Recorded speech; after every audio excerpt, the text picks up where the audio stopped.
The gun was already pressed against her temple when he stepped out of the shadows. Not a bodyguard, not a cop. The janitor. Mop still in his left hand, eyes completely calm. The kind of calm that doesn't come from peace. It comes from men who've already decided they're willing to die. The gunman laughed. "Back off, old man." He didn't back off. What happened next took 11 seconds. 3 armed men, 1 mop handle, 0 hesitation. Victoria Montgomery sat on the cold concrete floor, shaking. Not from fear anymore, but from one question she couldn't stop asking herself. Who the hell is Ethan Riley? Before we go any further, if you're new here, hit that subscribe button right now and turn on notifications so you never miss a story like this one. Drop a comment below telling me what city and country you're watching from. I want to see exactly how far this story travels. And if it hooks you in the first 5 minutes, smash that like button. It genuinely helps more than you know. Now buckle up, because this story is only getting started. The hallway on the 14th floor of Montgomery Tech smelled like industrial cleaner and old carpet. The kind of smell that clings to everything and reminds you exactly where you stand in the world. Ethan Riley pushed his cart past a row of darkened glass offices, the wheels squeaking against the polished floor. It was 9:47 p.m. on a Tuesday. Most of the building had cleared out by 7.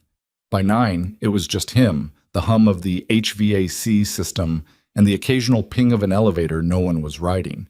He didn't mind the quiet. Quiet was something he'd learned to love. Took him a long time to get there, but he'd made his peace with it. He stopped at the end of the corridor, pulled out a spray bottle, and started on the glass panel beside the emergency exit. There was a smudge someone had left. A handprint, maybe from leaning. He worked it in slow circles until it disappeared. His phone buzzed in his pocket. He already knew who it was before he looked.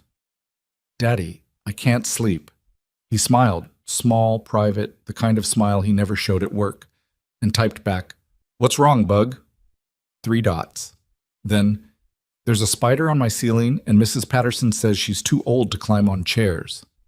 Ethan snorted quietly. Mrs. Patterson was 63, sharp as a tack, and ran his apartment building like a 4-star hotel. She watched Sophie 3 evenings a week while he worked the late shift, and she drew the line at spiders and anything involving ladders. "I'll handle it when I get home. Sleep under the covers." "What if it moves?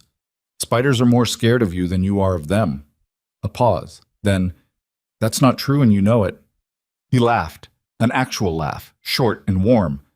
And someone down the hall turned a corner and stopped. Marcus Webb, one of the overnight security guys, raised an eyebrow. "You good, man?" "Sophie," Ethan said, holding up the phone like that explained everything. It did. Marcus grinned and kept walking. Ethan tucked the phone away and went back to his cart. He wasn't supposed to use it during shifts, technically, but technically was a word that applied to people who enforced things, and the overnight supervisor had stopped caring about Ethan's phone habits the moment he realized Ethan was always the last one to finish and never once left a job half done. That was the deal Ethan had made with this life. You show up, you do the work, you don't ask for anything extra. He'd been at Montgomery Tech for 14 months. Before that, 2 years at a distribution warehouse. Before that, 18 months doing contract security work he hated. Too close to the old life, too many bad memories sitting just below the surface every time he put on a vest and picked up a radio. Before all of that, he didn't talk about before all of that. He'd grown up in Beaumont, Texas, the kind of town that produces 2 types of people, those who leave and those who never figure out how. Ethan left at 18, signed his paperwork on a Monday morning, and never once regretted it. The Navy made him. That was the honest truth. Not in a poetic way, in a literal way. He arrived a skinny kid with quick hands and a bad temper, and over the next several years they stripped everything unnecessary out of him and replaced it with something harder and more deliberate. He made it through Bud/S on his second attempt. His first attempt ended on day 4 of Hell Week with a dislocated shoulder he didn't report until it was too late to ignore. He went back the following year and graduated. SEAL Team 3. Then the move to Dev Group, Naval Special Warfare Development Group, which civilian news outlets called SEAL Team 6 because the real name sounded bureaucratic and boring. He ran operations in places whose names he still didn't say out loud. Afghanistan, Yemen, A week in Mali that technically never happened, according to 3 separate government agencies. He was good at the work, not in a way that made him proud. That kind of pride burns off fast when you've seen what he's seen. He was good at it the way a surgeon is good at removing tumors. You do it because you're the best option available. You do it so someone else doesn't have to. He met Claire at a friend's wedding in San Diego, in between deployments. She was there for the bride. He was there for the groom. They spent 3 hours at a corner table talking about nothing particularly important, and by the time the cake was cut, he already knew he was in trouble. They were married 18 months later. Sophie came 2 years after that. And then Claire got sick, pancreatic cancer. Stage 4 by the time they found it. She lasted 11 months after diagnosis, and in those 11 months, Ethan took every available leave, called in every favor, and spent more time in hospital waiting rooms than he'd spent anywhere that wasn't a forward operating base. She died on a Wednesday afternoon in March. Sophie was 2 years old and had no idea what was happening except that her mother stopped coming home. Ethan requested separation from service 8 weeks later. His commanding officer tried to talk him out of it. So did 2 other guys on the team. He listened to all of them, nodded at the right moments, and filed the paperwork anyway. He'd made a calculation. He was good at calculations. It was one of the things they'd trained into him. And the calculation was simple. Sophie had already lost 1 parent. She wasn't going to functionally lose 2. So he buried the past, all of it, and became a janitor. It was a Thursday when everything changed. Late October, that strange stretch of fall when the days are still warm, but the nights turn cold without warning. Ethan had finished the 14th floor and was running his cart back to the service elevator when he noticed the lobby security camera feeds on the guard station monitor. Marcus had left his station for a bathroom break, screen still live. He glanced at it out of habit. Old habits. One of the feeds showed the parking garage ramp on the ground level, black SUV idling just outside the structure. Not a delivery truck. Wrong time, wrong body language from the 2 figures leaning against the hood. He watched them for maybe 4 seconds, parked just close enough to block the pedestrian exit without technically blocking it. Ethan's jaw tightened. He kept moving. He told himself it was nothing. Probably was nothing. People idled outside garages all the time, waiting for friends, checking phones, making calls. He pressed the elevator button, and then he heard the shouting from the lobby level. He took the stairs. He didn't think about it. His body just did it, the way it always did when something broke wrong. Stairs were faster in a building this size.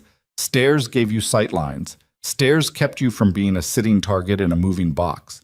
He hit the lobby-level door at a controlled run and pushed it open half an inch. 3 men. Not the 2 from outside. Quote, 3. Which meant the third had entered separately, through the front, already inside when Ethan was watching the feed. One of them had Victoria Montgomery by the arm. Ethan knew who she was. Everybody at Montgomery Tech knew who she was. Not because she was warm or approachable, but because she was impossible to ignore. She was the kind of person who walked into a room and immediately changed the temperature of it. Not through charm, through certainty.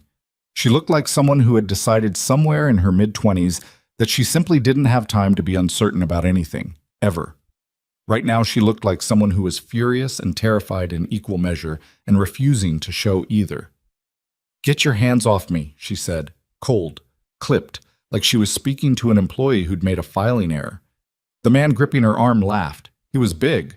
Not bodybuilder big, but the kind of large that comes from working with your body for a long time. He had a gun in his right hand, loose at his side, not yet raised. "Relax, Ms. Montgomery. This is a business transaction. You cooperate, you go home tomorrow with a story to tell."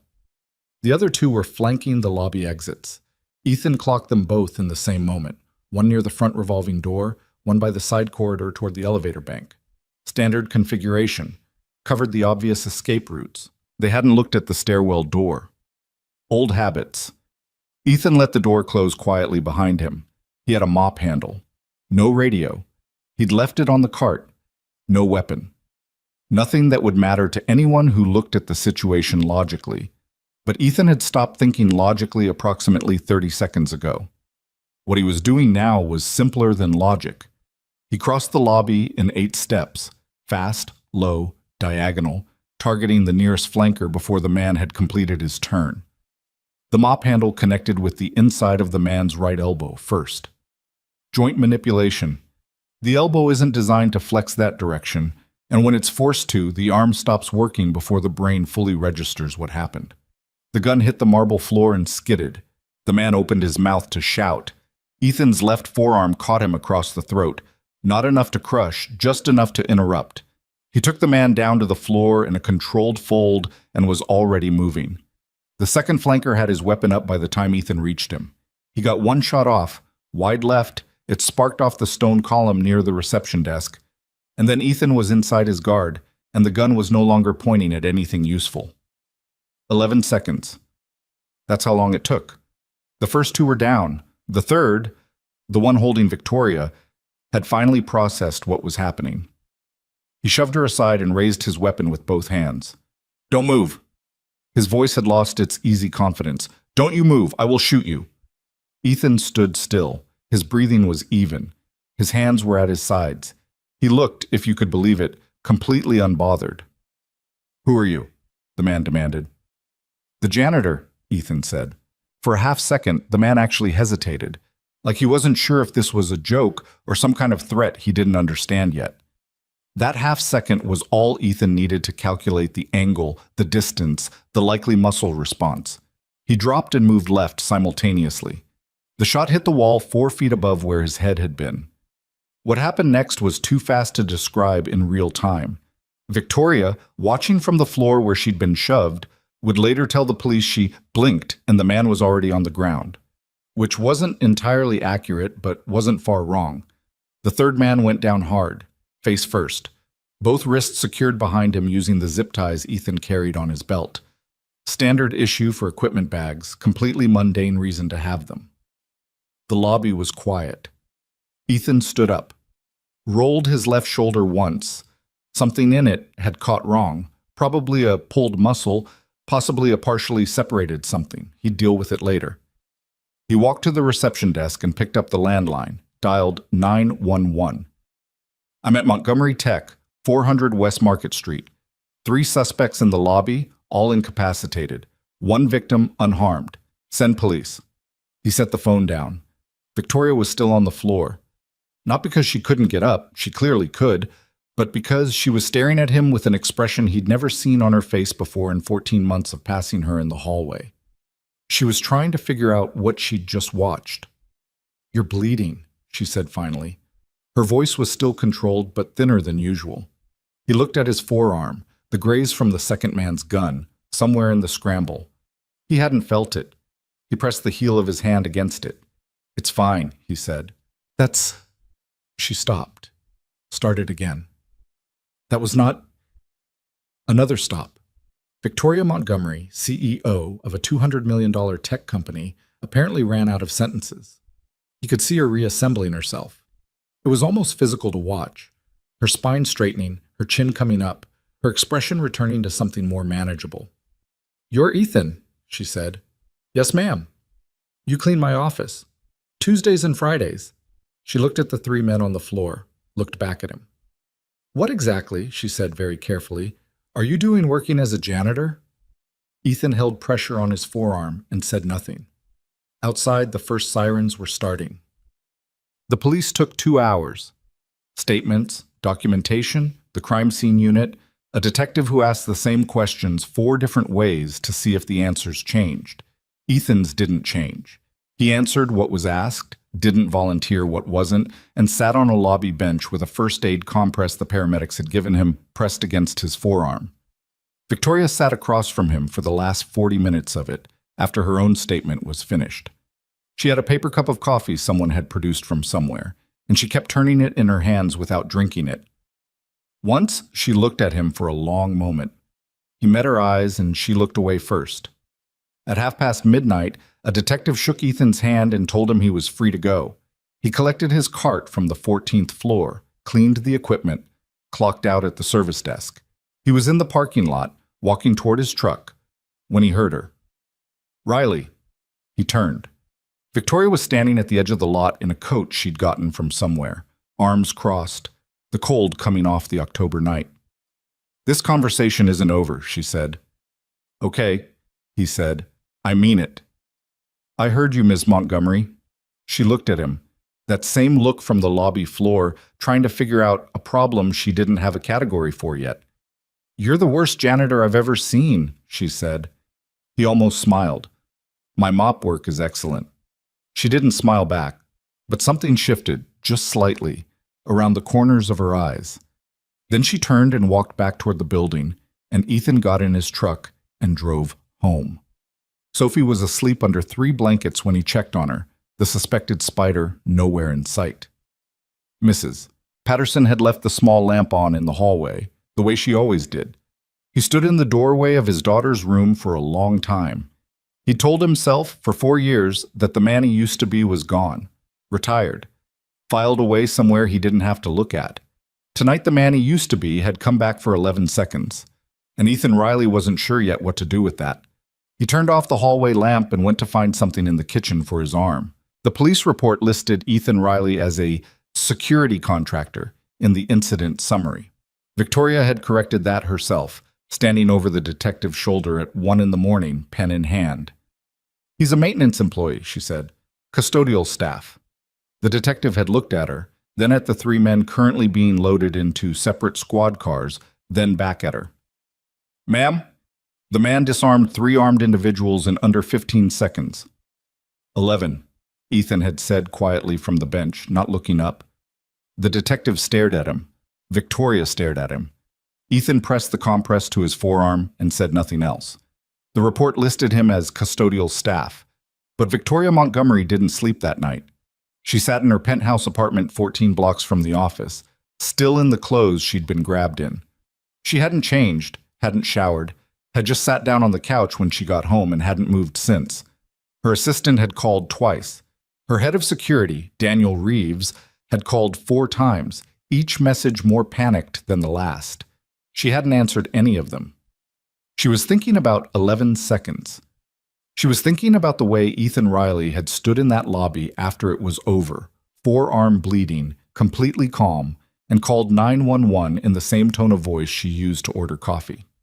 She was thinking about the look in his eyes during those 11 seconds, or more accurately, the absence of a look. Nothing frantic, nothing wild. Just focus, the kind that doesn't come from adrenaline, the kind that comes from doing something so many times it stops feeling like anything at all. She'd been in enough high-stakes board meetings to recognize what it looked like when someone was operating from a deep well of experience rather than desperation. Ethan Riley had not been desperate. He'd been precise. At 3 in the morning, she opened her laptop and typed his name into the company HR system. His file was thin. 14 months of employment, no disciplinary actions. 2 commendations from the facility's supervisor for exceptional reliability. His listed prior employment was a distribution warehouse in Cincinnati and a contract security firm based in Virginia. Before that military service, the branch listed as Navy, the role listed simply as Special Operations. No further detail. Victoria looked at that line for a long time. Special Operations was doing a lot of work in that sentence. She closed the HR system and opened a different window. Well, it took her 3 days and one favor she'd been saving for something more important. The favor was owed by a man named Gerald Finch, who had spent 20 years as a federal contractor doing the kind of work that doesn't appear in his official biography, and who now ran a private consulting firm in Arlington. Victoria had helped him quietly resolve a corporate espionage situation 2 years ago. She'd found the mole in his operation through a data pattern she spotted in 15 minutes that his own security team had missed in 4 months. He owed her. She called in the debt on a Friday morning. I need a full background on someone, she said. Former military, Navy. The HR file says Special Operations but gives nothing else. Name: Ethan James Riley, born Beaumont, Texas, approximately 32 years old.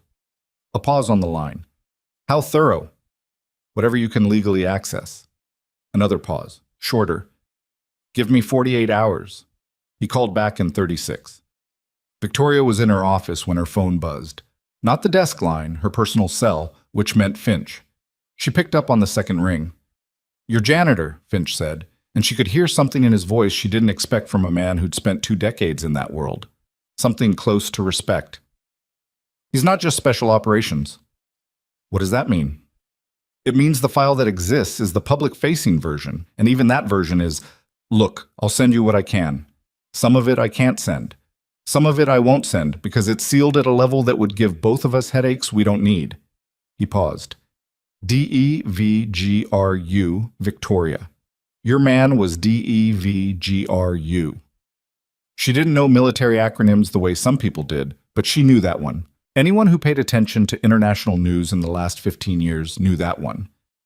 You're sure, she said. His commendations alone, the ones that aren't redacted, read like a summary of every significant direct action operation in 3 different theaters over 6 years. He was decorated 4 times, twice for actions where he was the last man standing between bad outcomes and significantly worse ones.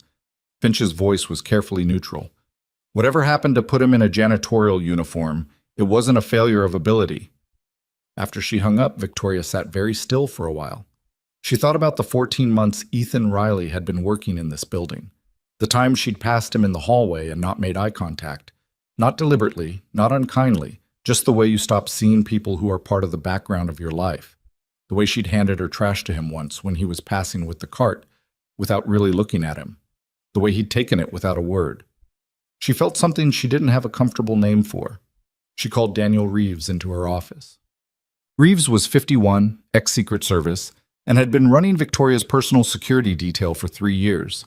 He was good at his job, careful, methodical, thorough. He was also, she was now realizing, extremely lucky that the situation Thursday night had resolved itself before he arrived, because he'd been 20 minutes away when it happened. "Tell me why," she said when he sat down across from her desk. He had the decency not to pretend he didn't know what she was asking. "I was at the secondary site. The threat assessment for the garage had been downgraded that morning based on the patrol data. 3 armed men, Daniel." "Yes." 3 armed men walked into my lobby. "Yes, ma'am, I am aware." She looked at him for a moment. "The man who stopped them is a custodial employee who earns $18.40 an hour. He had a mop handle and a roll of zip ties." She let that sit in the air between them. "I'd like to understand the gap between those 2 things."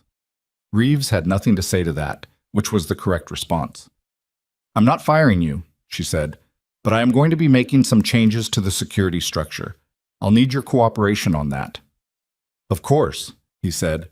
He looked like a man who had just narrowly avoided something much worse, which was accurate. After he left, Victoria stood at her office window and looked down at the parking garage entrance 14 floors below. The night of the attack, she'd watched Ethan move through that lobby the way water moves around obstacles. Not fighting the space, just flowing through it, finding the angles that existed, rather than the ones you draw on a diagram. She'd watched him and thought, I have seen a lot of capable people in my life, and I have never seen anything like that. She needed to talk to him. The question was how to do it without making it something it wasn't, or making him feel like a subject being examined rather than a person being spoken to. Victoria Montgomery had built a company from 23 employees to 412. She had negotiated contracts with people who'd spent 40 years trying to make her type of person feel small. She had sat across tables from men who thought her gender and her age were arguments against her, and she had dismantled those arguments so efficiently that most of them ended up thanking her for the meeting. She was good with people in the context of wanting something from them. This was different, and she knew it, and that knowledge sat uncomfortably under her sternum all the way through her afternoon meetings. She found him at 8:15 p.m. on a Monday, 3 days after her call with Finch. Not in the lobby. Not on the 14th floor. In the basement supply room off the east corridor, taking inventory on cleaning stock with a handheld scanner, reading numbers off a clipboard with the focused expression of someone who actually cared whether the count was right. He heard her come in. She was sure of that, because she saw his shoulders register her presence before he turned. The slight adjustment of weight that people make when they clock someone entering a space but haven't decided whether to acknowledge it yet. He turned and saw her and didn't look surprised. Maybe a little resigned. "Ms. Montgomery," he said, "do you have a minute?" He set the scanner down on a shelf. "Yeah." The supply room was not an ideal setting for a conversation of any significance. It smelled like bleach and rubber, and had one bare fluorescent light that buzzed faintly.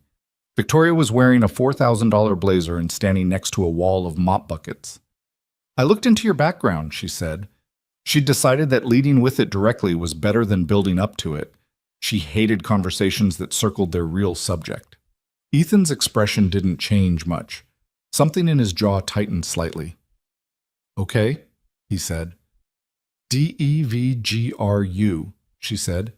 6 years, 4 commendations, 3 operational theaters. A pause. "Some of that's classified." "Some of it is. The rest is a matter of record, if you know where to ask." She watched him. "Why didn't you say anything? To the police? To anyone? You could have—" "I could have what?" His voice wasn't hostile, but it had an edge to it that hadn't been there before. "Made a thing of it? It's done. Those men are in custody. Nobody got seriously hurt. You have a graze wound on your arm. I've had worse. I'm sure you have." She paused. "That's actually what I want to talk about." He waited. "I want to offer you a different position," she said. "Head of Internal Security. Full restructure of our existing protocols, team build from the ground up. Competitive salary. I'll let you name a number and we'll negotiate from there." Ethan was quiet for a moment.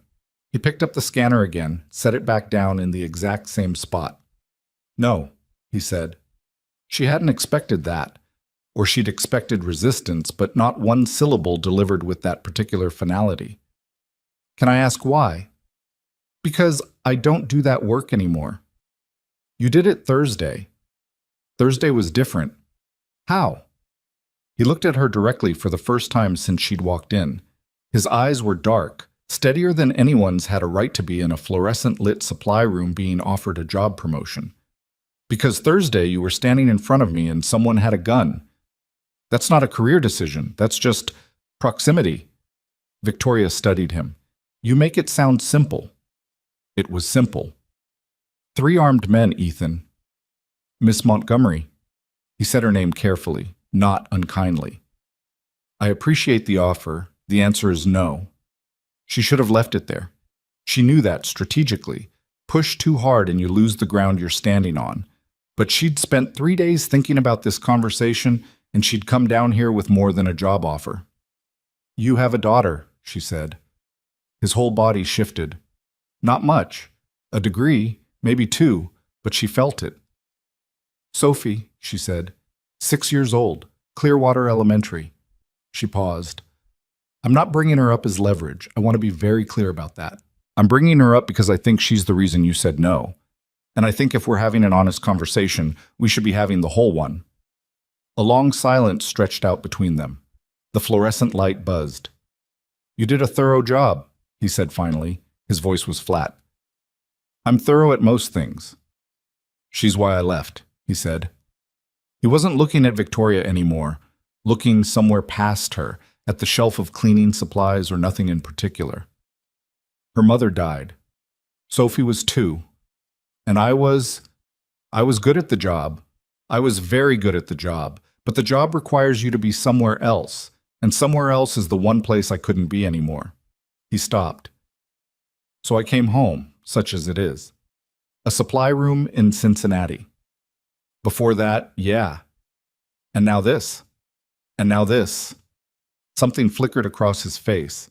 Not quite humor, not quite bitterness. The hours work for school pickup. Nights are quiet.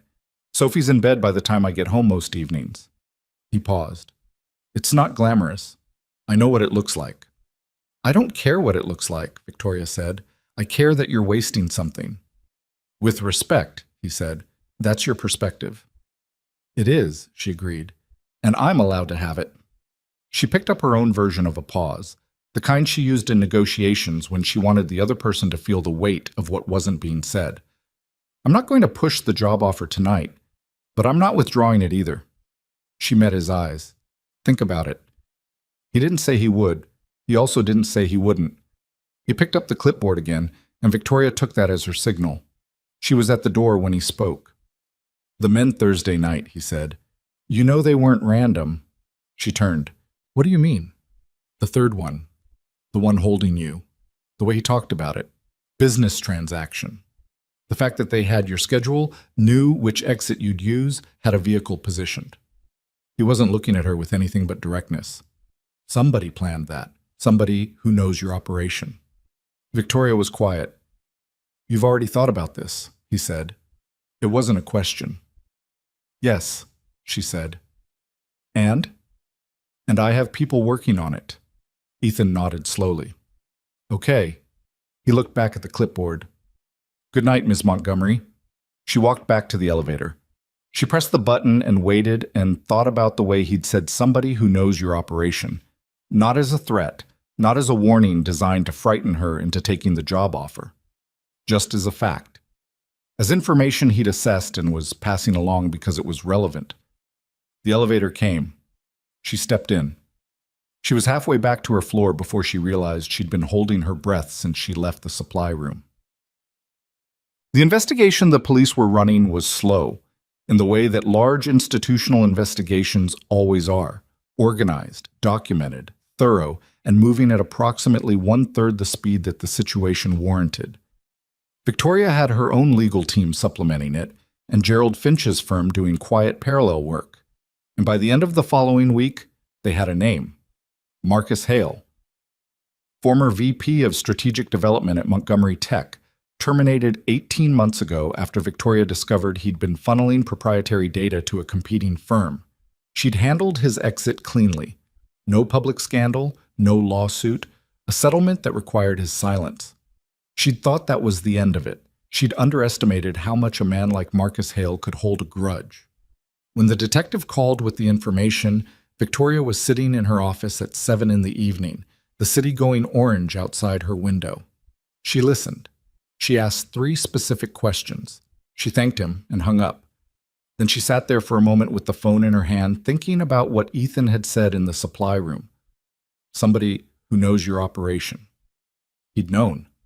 From the way those men moved, from one sentence spoken in a lobby during a crisis, he'd known.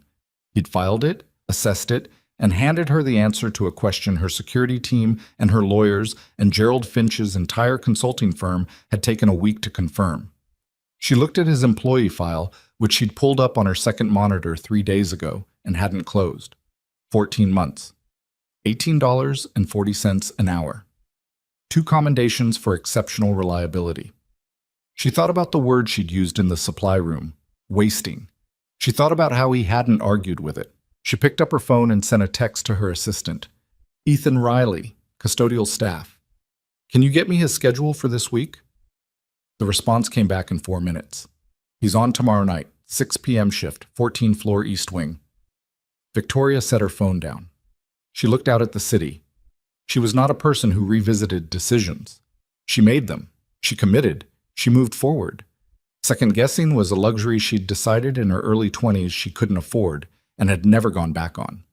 But she was sitting here at 7 o'clock on a Tuesday with a cold cup of coffee and a case she'd just solved, and all she could think about was a man in a supply room telling her proximity like it was an explanation for something that wasn't actually simple at all.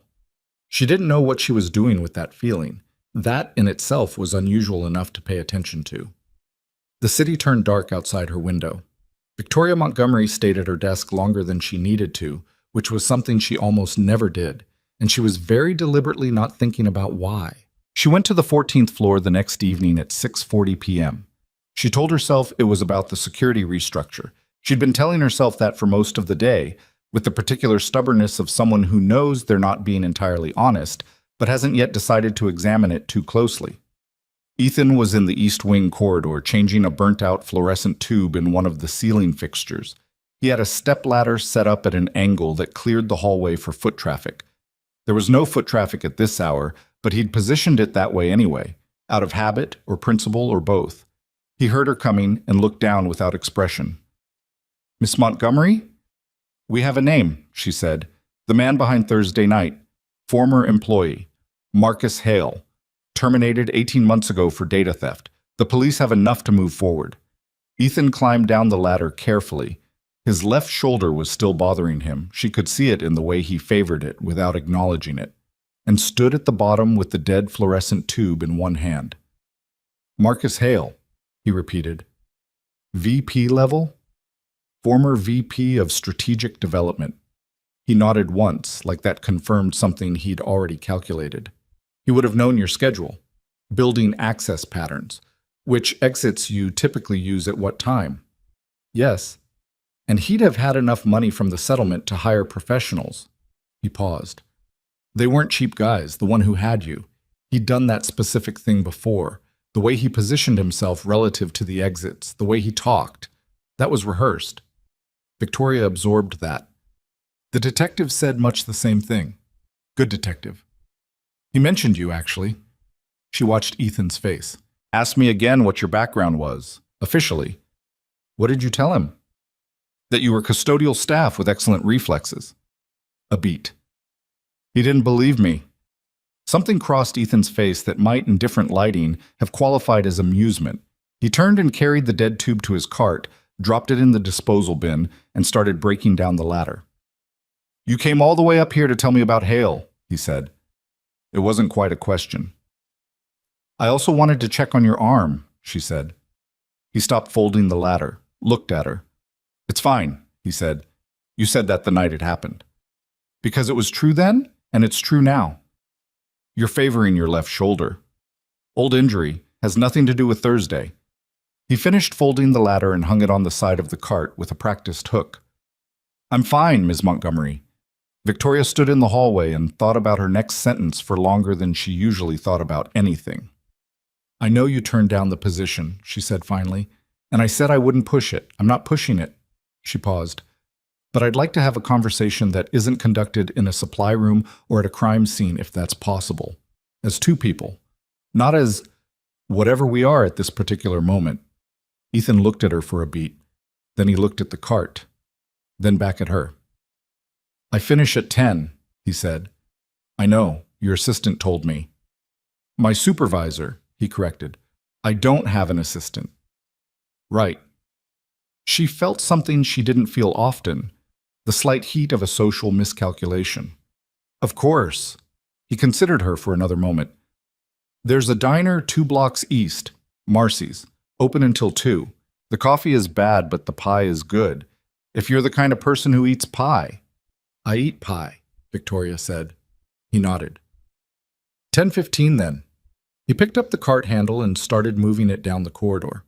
Victoria stood there for a second in the empty hallway with the new fluorescent light buzzing clean and white overhead, and felt the strange, slightly unmoored sensation of having just agreed to something she hadn't entirely planned.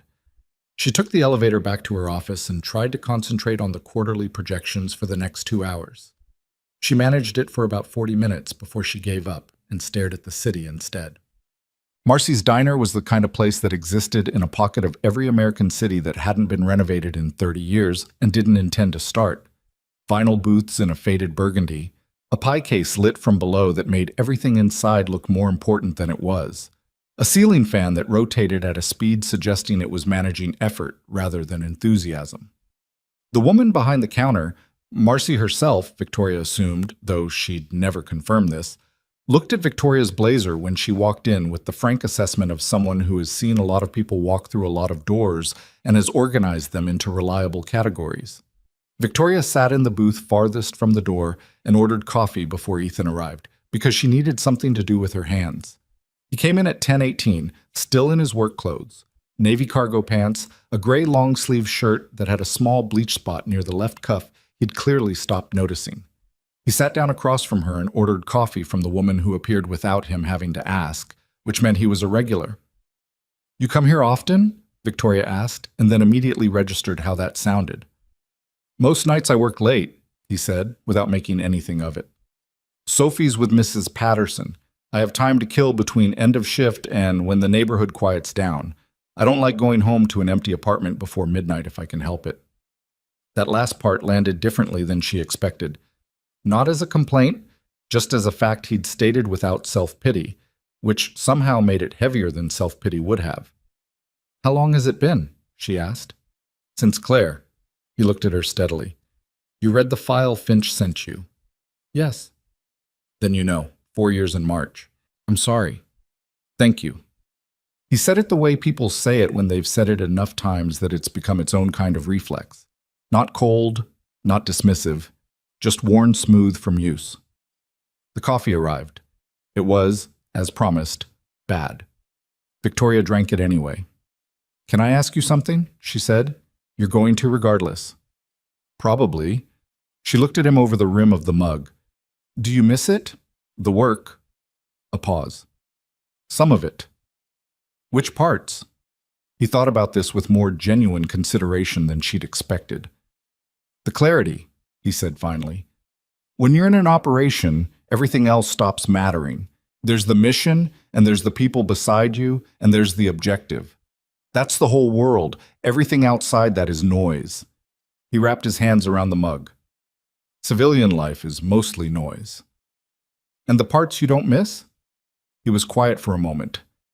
Being away, being somewhere where the news about people you love reaches you 12 hours late, or not at all. He stopped.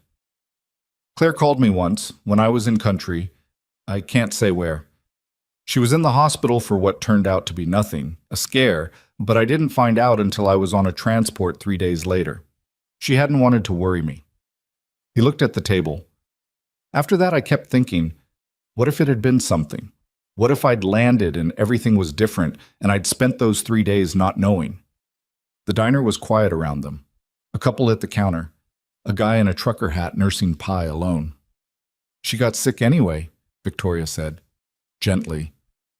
She got sick anyway, he agreed, and at least I was home for it. He looked up. That's the thing nobody tells you about the worst things that happen to you. Sometimes you can find the version where you're grateful if you look hard enough at the angles. Victoria didn't say anything for a moment. That's a very specific kind of strength, she said. It's not strength. It's just math.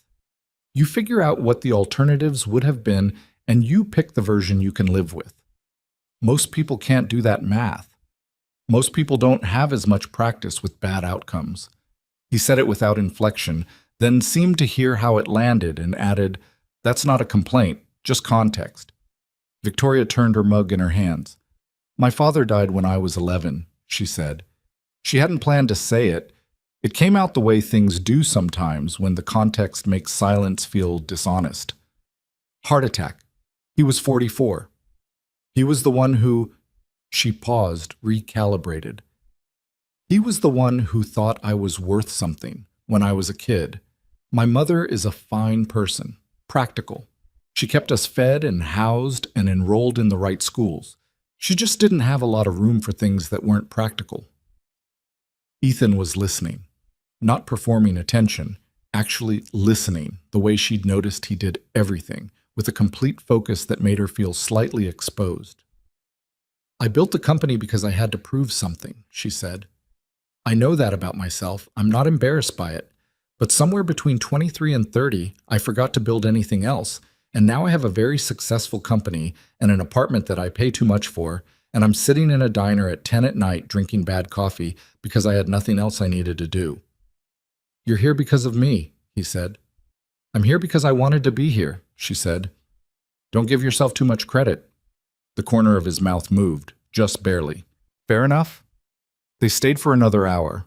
The conversation moved the way good conversations do, not in a straight line, doubling back on itself, taking unexpected turns. He told her about Sophie's current obsession with marine biology, which had started with a documentary about octopuses, and escalated to the point where she'd checked out every library book on cephalopods within a 2-mile radius. Victoria told him about starting the company at 24 in a studio apartment with a whiteboard and a laptop, and 3 months of savings she'd burned through in 6 weeks.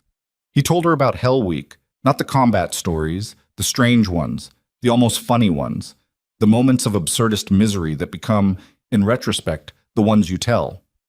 She told him about the first board meeting where someone had tried to explain her own company's balance sheet to her. He actually laughed at that one, a real laugh. The same one she'd heard briefly in the hallway weeks ago, easy and unexpected. It was the most normal evening Victoria had spent in longer than she could accurately calculate. When she looked at her watch, it was 1:15 midnight.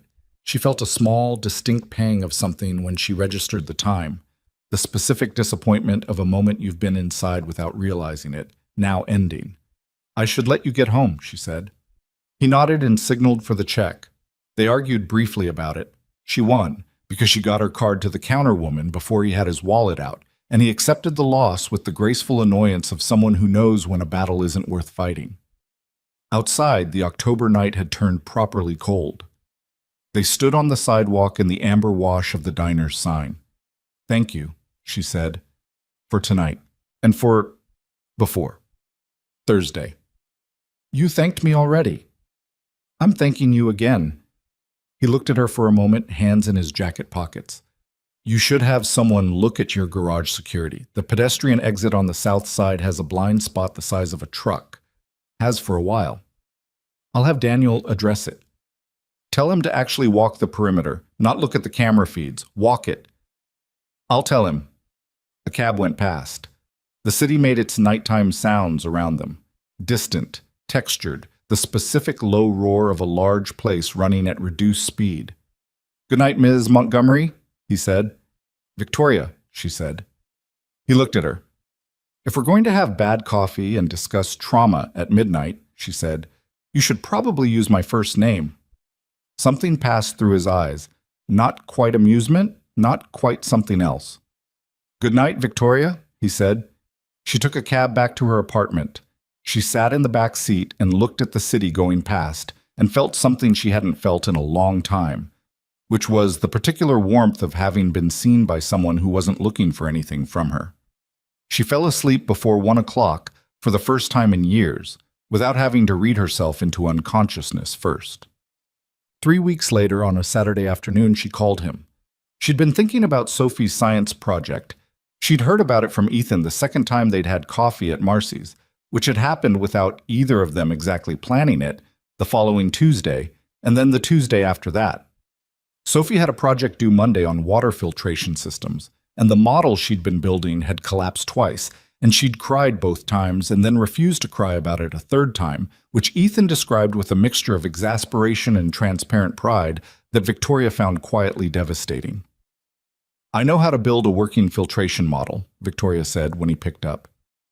"I did one at 12 for a science fair. I came second because Jimmy Kowalski's volcano actually erupted, and the judges were not immune to spectacle." A pause. "Why are you telling me this?" "Because I'd like to help. If Sophie wants help. If you're comfortable with that." She paused. "I'm not trying to make this into something it isn't. I know how to build it, and she needs it built, and I don't have anything else going on this afternoon." That last part was true and also beside the point, and she said it anyway. Ethan was quiet for a moment. She could hear something in the background. A cartoon, maybe, or a nature documentary. The small particular sound of a home with a child in it. "Let me ask her," he said. She heard him cover the phone. Muffled voices. A higher-pitched response she couldn't make out. Then, "She wants to know if you know about the Great Pacific Garbage Patch." Victoria blinked. "Tell her yes, and that I have opinions about it." Another muffled exchange. Then Ethan came back, and when he spoke there was something in his voice that hadn't been there before. Looser, warmer, something that had been carefully managed coming slightly undone. "She says you can come," he said. "She also says you should bring your opinions." The apartment was on the 3rd floor of a building that had good bones and limited budget for anything beyond them. Ethan met her at the door and she followed him into a space that was clean and organized in the specific way of someone who didn't have much but took care of what they had. A bookshelf built from stacked crates held a combination of tactical manuals and children's library books that she found oddly moving. There were drawings on the refrigerator, Saito, crayon and colored pencil, the abstract, confident art of a 6-year-old who hadn't yet been told to doubt herself. Sophie was at the kitchen table surrounded by cardboard, plastic tubing, gravel, sand, and the ruins of her previous 2 attempts. She was small and brown-haired and had her father's eyes, that same direct assessing quality. And she looked at Victoria with the frank evaluation of a child who hasn't learned to hide what she's thinking. "You really know about the garbage patch?" she asked. "The Great Pacific Garbage Patch is approximately 1.6 million square kilometers," Victoria said, sitting down across from her, "which is roughly twice the size of Texas. Most of it is microplastics, which are actually more dangerous than the large pieces because fish eat them." Sophie stared at her for a long moment. "Daddy said you're the boss of a technology company." "I am." "Do you make fish-saving technology?" "We make security systems, mostly, but I would be open to a pivot." Sophie seemed to decide something. "Okay," she said, and slid the pile of materials across the table. The tube keeps falling off the bottom, and Dad says we need a better seal, but we don't know what to use. Plumber's putty, Victoria said immediately. Do you have any? Ethan, leaning in the kitchen doorway with his arms crossed and an expression she couldn't fully read, said, Hardware store is 2 blocks. I'll go, Sophie said, already sliding off her chair. You will not, Ethan said. I'll go. You two, he gestured vaguely at the table. Don't build anything structural until I get back. We make no promises, Victoria said. He looked at her. That thing was in his eyes again. The looser, warmer version of whatever he usually kept so carefully managed. He grabbed his jacket off the hook by the door and left. And Victoria turned back to Sophie, who was already explaining in confident and mostly accurate detail why sand worked better than cotton for the filtration layer, and the afternoon opened up around them like something neither of them had been expecting. She stayed for 4 hours. The model worked on the first try with the putty, clean water running through into the collection cup, while Sophie watched with the focused intensity of someone witnessing evidence that the world is, in fact, logical. She threw both arms up when it worked, a pure, uncomplicated gesture of triumph, and Victoria felt something pull in her chest that was sharp and sweet, and a little bit frightening. They ate dinner. Ethan made pasta from scratch, badly, in the cheerful way of someone who knows exactly how bad they are at something and has made peace with it. The noodles were overcooked. The sauce was from a jar, and he didn't apologize for it. Sophie ate 2 bowls and told him it was good, and he told her she was an excellent liar, and she said thank you, like it was a compliment, which, coming from him, maybe it was. Victoria washed dishes because she offered, and Ethan let her, which felt significant in a way she didn't examine until later. Sophie sat on the counter and talked continuously about cephalopods and garbage patches, and whether a water filtration system could theoretically be used to clean ocean water, and Victoria answered every question with genuine engagement, because Sophie asked questions the way she herself did. Not performatively, but because she actually wanted to know. When Sophie's bedtime came, 8:30, firm, non-negotiable, Ethan was absolutely clear about this. She gave Victoria a handshake instead of a hug, which felt like a deliberate choice from a kid who'd learned to take her time with people. You can come back, Sophie said. If you want, to check on the model. I'd like that, Victoria said. Sophie disappeared down the hall. Ethan came back to the kitchen doorway. They stood there for a moment in the small apartment with the sounds of a child getting ready for bed in the background and the overcooked dinner dishes drying on the rack, and neither of them said anything for a beat. She's remarkable, Victoria said. I know, Ethan said. Not proud of himself for it. Proud of her. There was a difference. She has your eyes. Everyone says that? He paused. She has her mother's stubbornness. In case you were wondering where the filtration project opinions come from. Victoria smiled, a real one, unguarded, the kind she didn't often let land on her face without permission. Claire sounds like someone I would have liked. He looked at her. Something moved in his expression. Careful, complicated, real. She would have liked you too, he said quietly. She didn't have patience for people who weren't honest. She would have figured you out faster than you wanted her to. Victoria picked up her coat from the chair where she'd draped it. Is that a compliment? Yeah, he said. It is. She drove back to her apartment with the windows down despite the cold, because she needed the air, and she sat in the parking garage for 6 minutes before going inside. She didn't know what she was sorting through. She knew it was something real, which was different from most things she dealt with, and she knew she had no system for it, which was even more different. She thought about the handshake Sophie had given her. Deliberate, serious, a child setting her own terms. She thought about pasta that wasn't very good, and a sauce from a jar, and how she'd eaten all of it and not noticed until she was washing the bowl. She thought about Ethan in his kitchen doorway saying she would have liked you with that careful, complicated, real expression. Victoria Montgomery had built everything in her life from the outside in. Strategy first, structure second. Let the feeling, if there was a feeling, catch up eventually. It had worked for her. It had produced the company and the apartment and the reputation and the controlled, capable life she'd constructed with considerable precision. Sitting in the parking garage of her building at 9:30 on a Saturday night, she was beginning to understand that this particular thing was going to resist that approach entirely. She went inside. She looked at the drawings Sophie had made. She'd taken a photo of the refrigerator before she left, without thinking about why. And she looked at them for a while on her phone screen in her too quiet, too expensive apartment. Then she set the phone face down on the counter and went to find something to do with her hands. The job offer came back around in November, and this time Ethan said yes. Not because Victoria had pushed it. She'd kept her word on that, hadn't mentioned it once in the 6 weeks since the supply room conversation.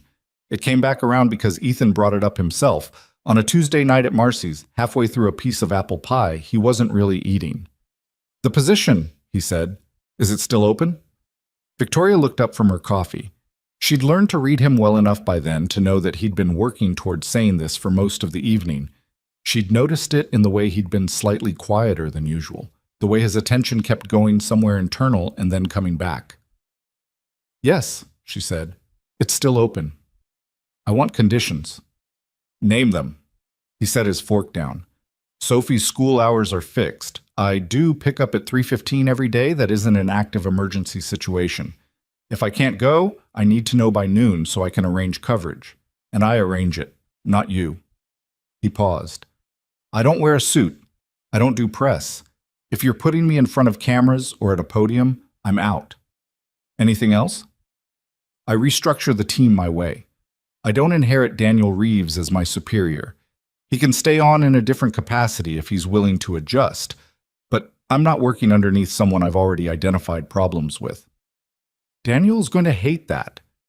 Daniel's pride isn't a security asset. Victoria didn't disagree. "Done," she said. "All of it." He picked up the fork again, looked at the pie. "I'm probably going to be bad at the office parts of this. The meetings, the reports, the documentation, all of that. I have people who are excellent at all of that," she said. "That's not what I'm hiring you for." He ate the pie. She finished her coffee. Outside, November was making itself known against the diner windows. A fine, cold rain that hadn't committed to being either mist or actual rain and landed somewhere in the unpleasant middle. "Ethan," she said. He looked up. "Thank you," she said. Not for taking the job. He understood that. He nodded once. They didn't say anything else about it. But he started the first Monday of December.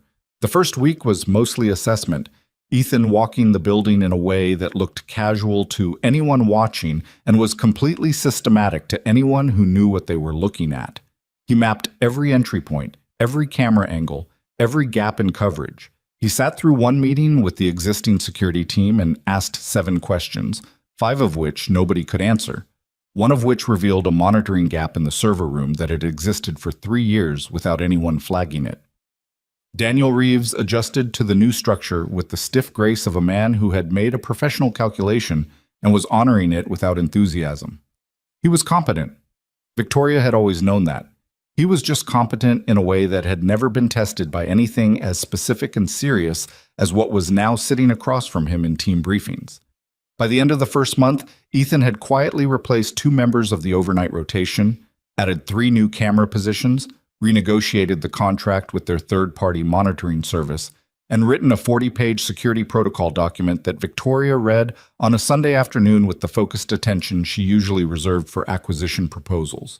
It was, she thought, one of the best structured documents she'd read in years. Thorough without being bloated, clear about priorities, honest about what the current system couldn't do. She sent him a text. "The protocol document is excellent." His reply came 40 minutes later. "The server room situation is worse than I wrote. I'm fixing it this week." She stared at that for a second, then typed back. "Should I be worried?" "No, just annoyed at whoever designed the original system. That was Daniel." A longer pause. Then, "I'm fixing it this week." She laughed, a real one, alone in her apartment on a Sunday, and set the phone down. They had fallen into something that neither of them was naming, which seemed to suit both of them. Tuesday nights at Marcy's had become fixed, established enough that the counterwoman, whose name turned out to be Denise, not Marcy, Marcy having retired in 2019, had started having their coffee ready when they walked in. Victoria had been to the apartment 3 more times, always ostensibly for Sophie-related reasons that became less necessary as justifications as time went on. Sophie had graduated from a handshake to a brief businesslike hug that she delivered and withdrew before it could become a thing, which Victoria respected completely. Ethan, for his part, had started texting her things that had no particular purpose. A photo of Sophie's latest library haul, a deadpan observation about something that had happened in a board meeting Victoria had told him about, once a picture of the Marcy's pie case with the caption, "They have coconut cream tonight," for the record. Small things. The kind of small things that accumulate into something if you let them. Victoria let them. She didn't examine it too closely. She'd decided that examining it too closely was the thing most likely to ruin it, and she was smart enough to know her own destructive tendencies. Marcus Hale made bail in February. Ethan heard about it from Gerald Finch's office, who called him directly. Finch and Ethan had spoken twice since Victoria introduced them, and they'd developed the specific shorthand of 2 people who have operated in the same general world without ever having met in it. Bail was set at $200,000, Finch said. His lawyer argued low flight risk. He made bail inside of 6 hours. Which means he had the money ready, Ethan said. That's what it means, yes. Ethan was in the security office on the 9th floor. His office now, a room he'd cleared of its previous furnishings and left mostly bare except for a desk, a monitor bank, and a whiteboard. He stood looking at the whiteboard while Finch talked. He's facing serious charges, Finch continued. Conspiracy, kidnapping, extortion. His lawyer is going to push for a deal, probably try to minimize his direct involvement, claim he hired the men but didn't intend for it to escalate. The DA's office is not interested in a deal, last I heard. What does his financial picture look like post-settlement? Diminished, but not desperate. He has assets. He's angry, Ethan. The settlement required him to sign an NDA, and he still had to watch her keep building the company he thinks he helped build. That's been sitting in him for 18 months. Angry and diminished is a bad combination. Agreed. After he hung up, Ethan sat at his desk for a while. He thought about the specific calculation of a man like Marcus Hale, the type who converts humiliation into debt, who keeps a running tally in his head of what he's owed by the universe and updates it with interest. He'd known that type in the military, in a different context. Men who didn't distinguish between injustice and inconvenience. Men who made poor decisions when they felt they had nothing left to lose. He pulled up the calendar on his monitor. Sophie had a half day on Thursday. Victoria had a board presentation Friday morning that she'd been preparing for 2 weeks.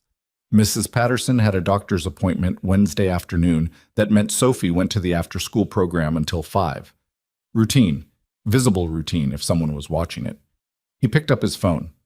"Hey," he said when Victoria answered. "I need to talk to you about Hale." What? He told her at Marcy's that night.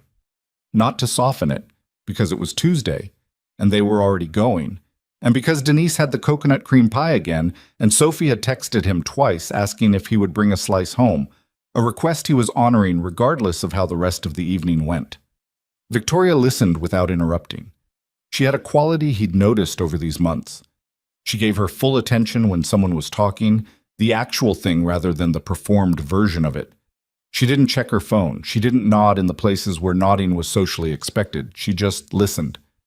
"He made bail," she said when he finished, 6 hours after the hearing. "And you think he's not done?" "I think he's a specific type of person who got caught doing something he felt justified in doing and is not going to arrive at the conclusion that he was wrong. He's going to arrive at the conclusion that he was unlucky." Ethan turned his mug, which means he's going to try to recalibrate. Recalibrate how? That's what I don't know yet, which is why I'm telling you now, while I don't know, rather than when I do. He paused. "I want to adjust your schedule for the next few weeks. Vary the timing, different exits. I want someone on Sophie's school." "On Sophie," Victoria's voice changed. Not louder, sharper. "You think he'd go after Sophie? I don't think anything yet. I'm telling you what I'm not ruling out." He met her eyes. "She's the lever, Victoria. If someone wants to move you and they can't get to you directly, they find the lever." She was quiet for a moment. He watched her absorb it, The CEO part of her taking it in as a strategic problem, and the other part of her, the part that had been coming to the apartment on Saturday afternoons and eating overcooked pasta, taking it in as something much more personal. "What do you need from me?" she said. "Your cooperation, which, based on my experience of you, is not a guaranteed thing." She looked at him. "That's fair. I need you to let me make the calls on security decisions without running them past 5 other people first. I need you to tell me your schedule changes when they happen, not after. And I need you not to decide you can handle something yourself because you don't want to involve me." That sounds like it's based on a specific concern. "It's based on knowing you for 4 months, he said evenly. She was quiet again.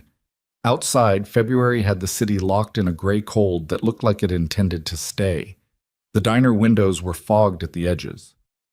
"Okay," she said. "Yes to all of it." He nodded.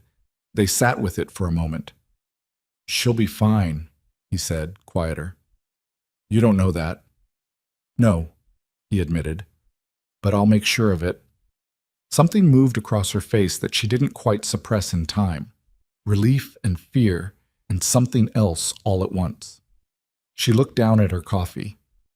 "Okay," she said again. And this time it meant something different. Mud. It happened on a Thursday. Sophie's half day. 12:30 dismissal, which meant Ethan needed to leave the office by 12:15 to make Clearwater Elementary by 12:30 on the nose, accounting for parking. He'd done this every half day for 3 years with the precision of someone who understands that being late to school pickup is a failure of the same order as being late to an extraction. He was in the parking garage at 12:12 when his phone rang. School number, so, "Mr. Riley, this is Janet from the front office at Clearwater. We just wanted to let you know that Sophie was picked up early today at 11:45. We have the note from Montgomery Tech. There's a..." He was already running before she finished the sentence. "What name?" he said. "Who signed her out?" "The note had it's signed by a Victoria Montgomery. It says authorized guardian. That note is forged. Call the police right now. Don't let anyone else in or out of the building." He hit the garage ramp at a dead run, phone at his ear, the other hand already dialing Victoria. She picked up on the first ring. "Sophie," he said, "tell me she's with you." A half-second of silence that told him everything before she said a word. "Ethan, she's not... I don't have her. What... She was signed out of school with a forged note in your name, 40 minutes ago." He reached his truck, got in, had the engine running before the door was fully closed. "I need you to stay where you are. Do not leave the building. Lock your office and wait for Daniel." "I'm coming. Victoria." His voice was controlled in a way that cost him something. "I need to know you're safe while I find her. If you're somewhere I don't know about, I can't do both. Please." A pause. He heard her breathing. "Okay," she said. Her voice was steady, and it was taking everything she had to keep it that way. "Okay, I'm staying. Ethan, I'll find her," he said. He didn't say it to comfort her. He said it because it was a fact he was in the process of making true. He called Finch from the highway. "Hale," he said. "Where is he right now?" "I'll find out. I need it in 5 minutes." "Ethan?" "My daughter, Gerald." Silence. Then, 5 minutes. He drove. He ran the calculation in his head. Hale didn't have the resources he'd had 6 months ago. The 3 men from the lobby were in custody, their network burned. He'd have had to work smaller this time, faster, with less infrastructure, which meant he was either using a location he already controlled or one he could access quickly. Finch called back in 4 minutes. "His lawyer has a property, a storage and office facility on the east side, Kellner Industrial Park. Hale has been seen there twice in the past 2 weeks. We flagged it, but didn't think it was active. Address." Finch gave it. "Ethan, wait for... How many?" "We've seen Hale and 2 others, possibly a third. We don't know." "Okay." "You need to wait for police response. The tactical unit is... How long?" A pause. 20 minutes minimum. Sophie had been in that building for 45 minutes already. "I'll wait for them outside," Ethan said. "Send them the address." He didn't wait outside. He'd known when he said it that he wasn't going to wait outside, and Finch had probably known it too.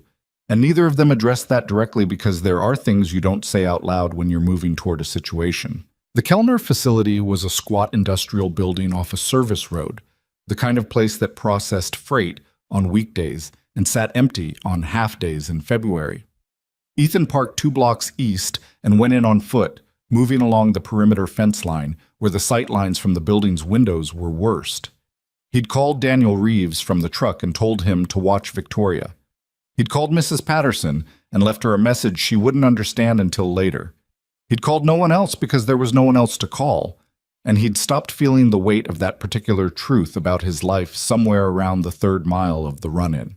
He went in through a loading bay on the north side where the door latch had been replaced recently, but not well.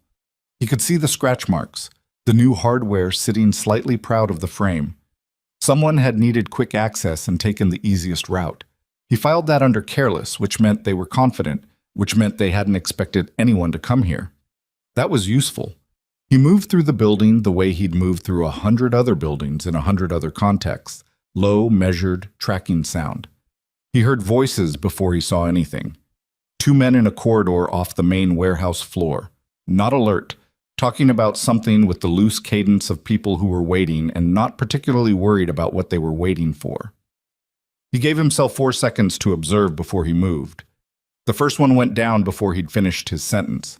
The second turned and had enough time to process that something had gone wrong before he also went down. Neither of them made more noise than was manageable. Ethan stood in the corridor and listened. Hale's voice from behind a door at the end of the hall. Going to be very simple. She calls her people, they move the money, and by tonight this is resolved and we're all... Ethan opened the door. Marcus Hale was sitting in an office chair in what had been someone's site manager's office. Cheap desk, grid windows, a coffee maker that had been left mid-brew.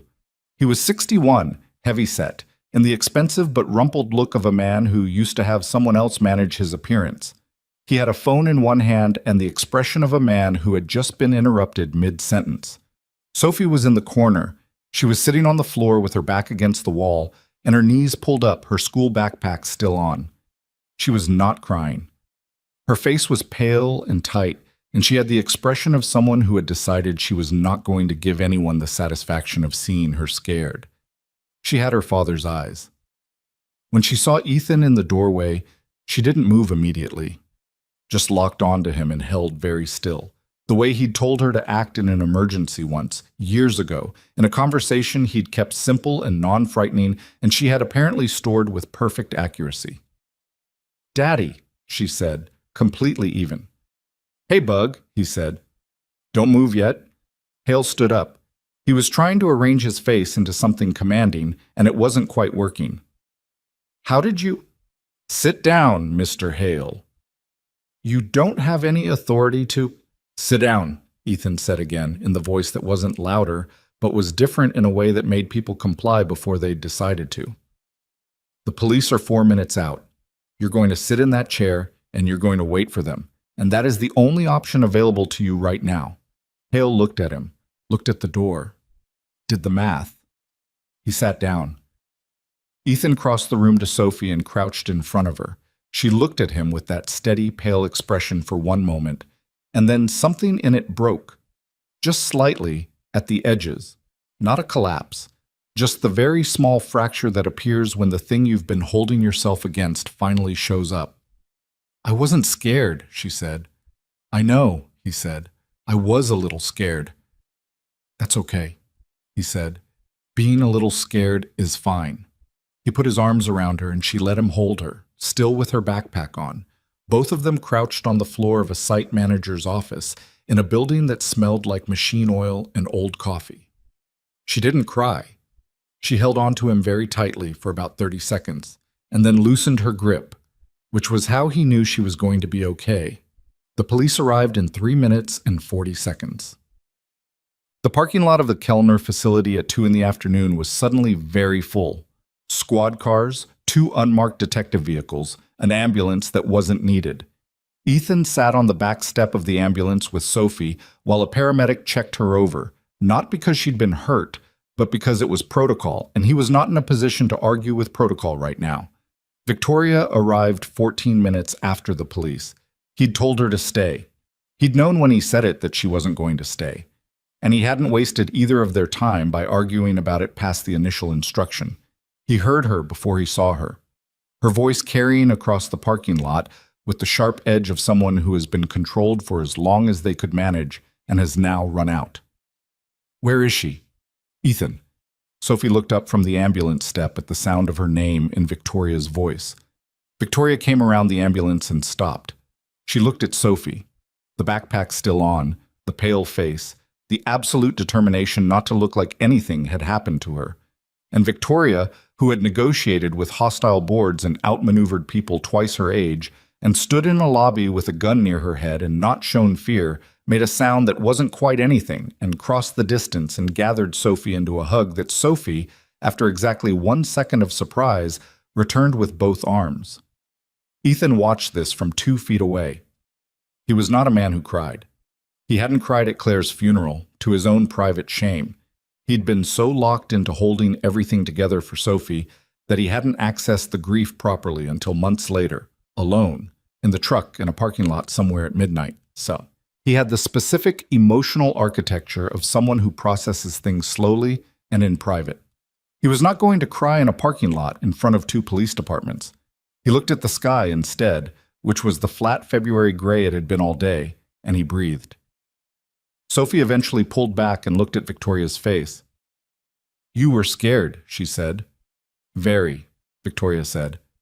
"It's okay," Sophie said, with the authority of someone who had just made their peace with the same thing. "Being a little scared is fine."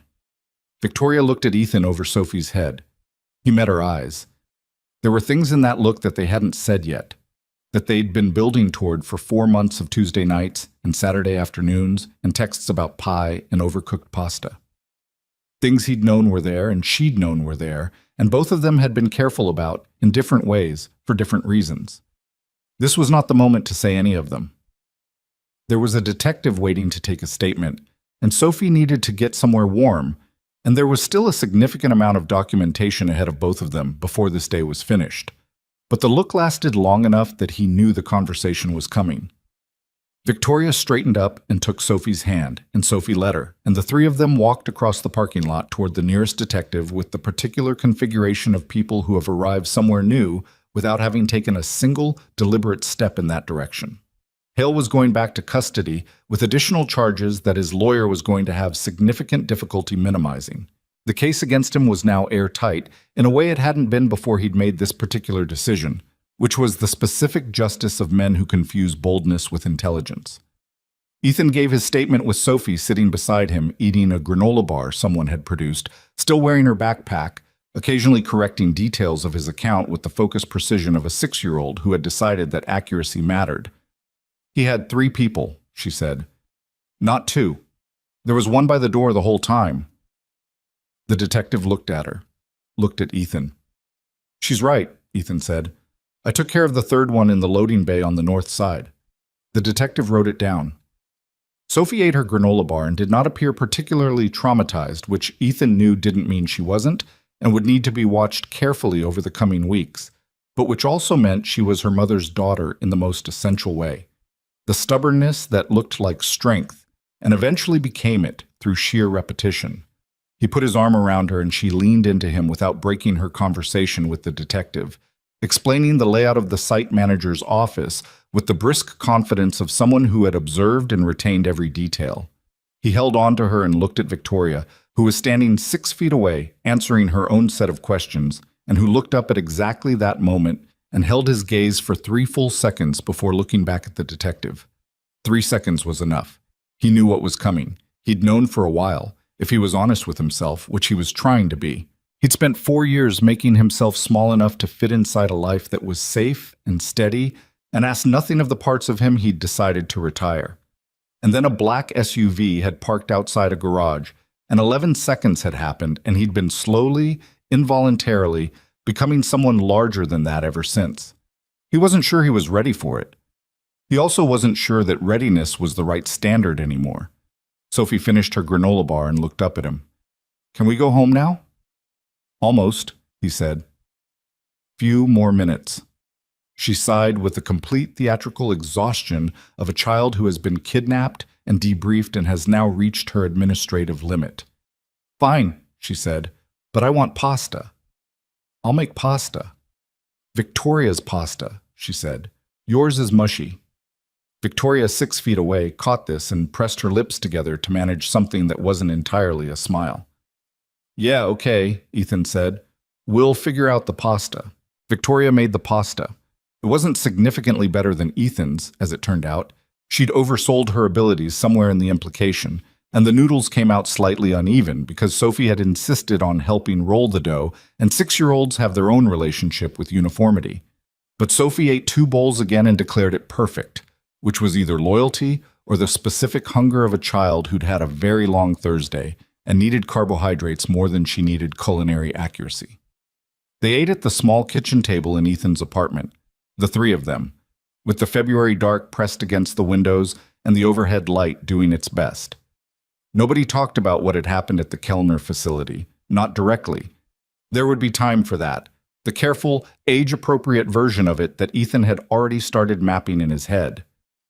Tonight, Sophie talked about her filtration model, which her teacher had displayed on the classroom science table, and about a boy named Derek who had claimed his volcano project was more impressive, and about whether octopuses experience something like loneliness, which was a question she'd been sitting with for 2 weeks.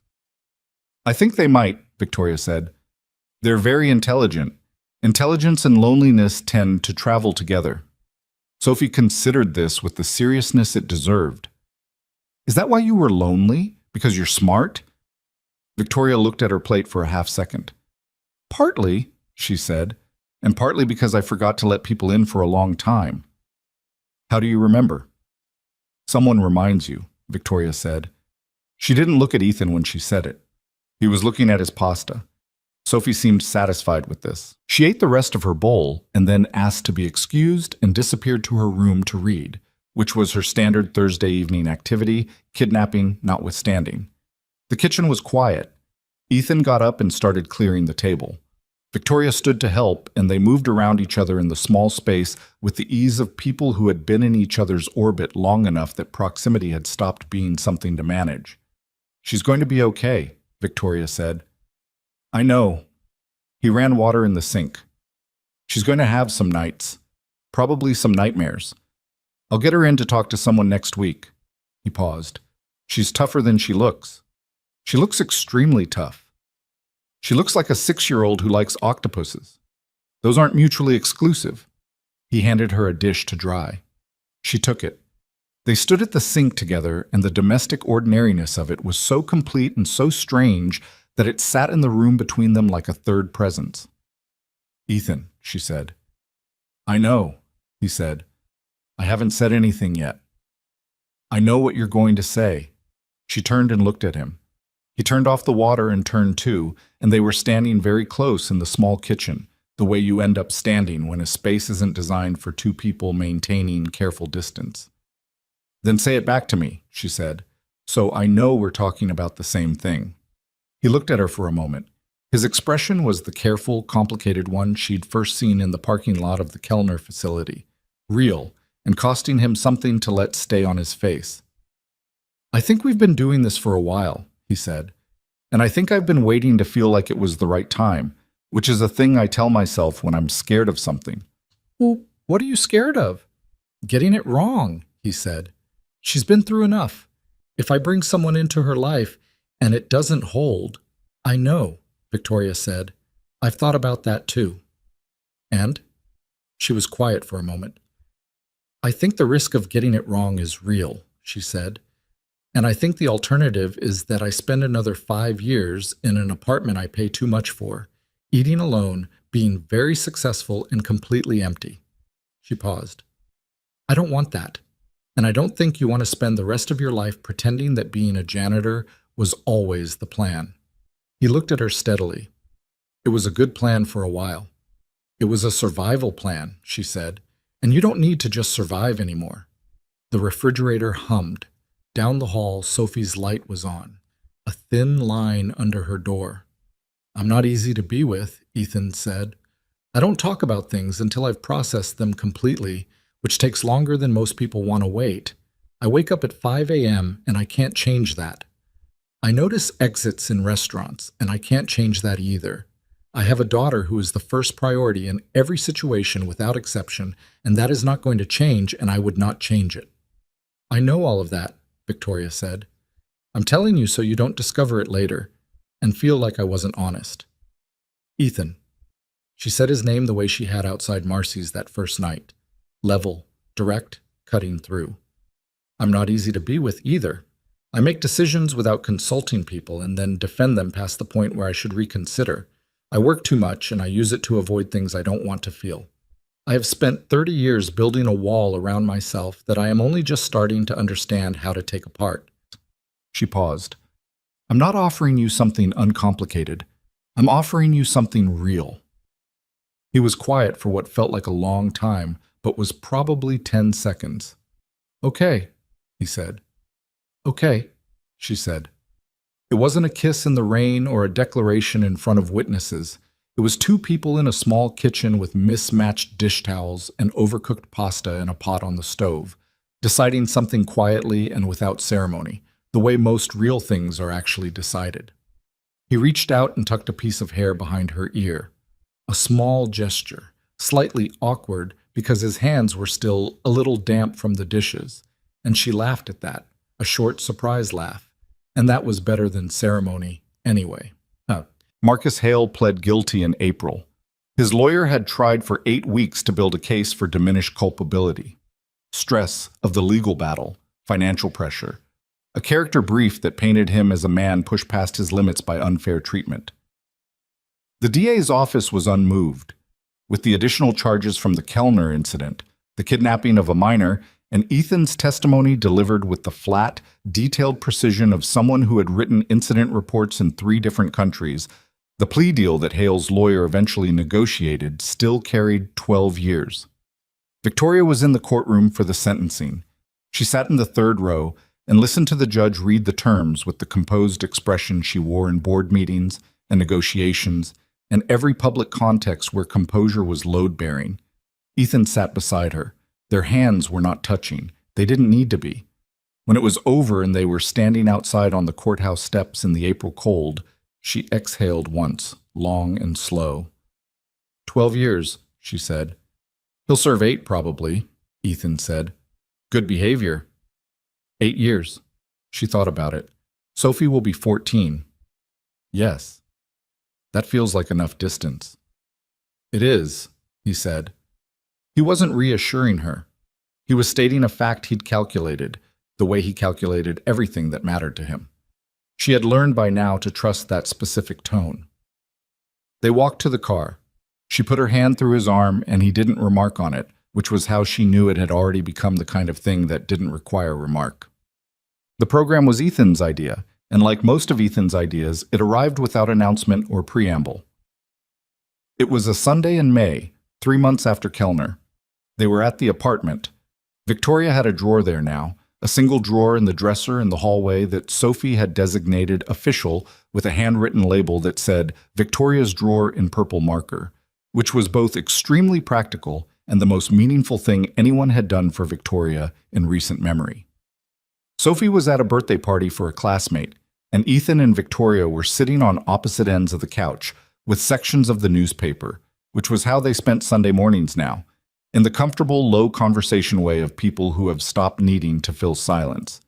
He put down the paper and said, I want to start something. She looked up. Veterans, he said, and single parents specifically, people who've come out of service and don't know how to translate what they did into something that makes sense in a civilian context, or who've landed somewhere like I landed and don't have a clear way forward. He paused. I spent 14 months cleaning floors because I couldn't figure out the on-ramp. There are a lot of people in that same place. Victoria set her section of the paper down. What does it look like? She said. Career transition support. Not just resume help. That exists and it's not sufficient. I mean mentorship, skills translation, network access. Help figuring out how to talk about what you've done without either underselling it or making civilians feel like they're in a briefing. He looked at the window. Some of them are dealing with other things too: trauma, isolation. The single-parent piece adds a layer. You're trying to rebuild a career while also being the only one responsible for a kid, and the systems that exist aren't designed for that combination. How do you fund it? I don't know yet. Grants, probably. Corporate partners. A pause. I was hoping to know someone who runs a company. She looked at him. Montgomery Tech isn't a charity. I'm not asking for charity. I'm asking for a corporate partner who gets first access to a pool of highly trained, disciplined, vetted candidates who know how to operate under pressure. He met her eyes. That's not nothing. Victoria thought about it for approximately 30 seconds, which for her was a long time. You'd need a program director, someone who can manage the administrative architecture while you run the actual mentorship side. I know.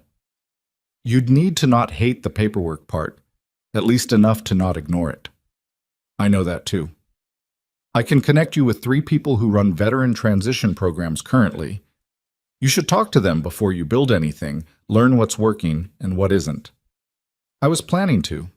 She looked at him. You've been thinking about this for a while. Since January, roughly. You didn't say anything. I was still figuring out if it was real or just an idea. He picked his paper back up. It's real. She picked hers back up too.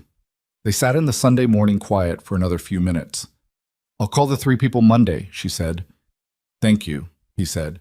You're not thanking me. It's a good business decision and you know it. Victoria.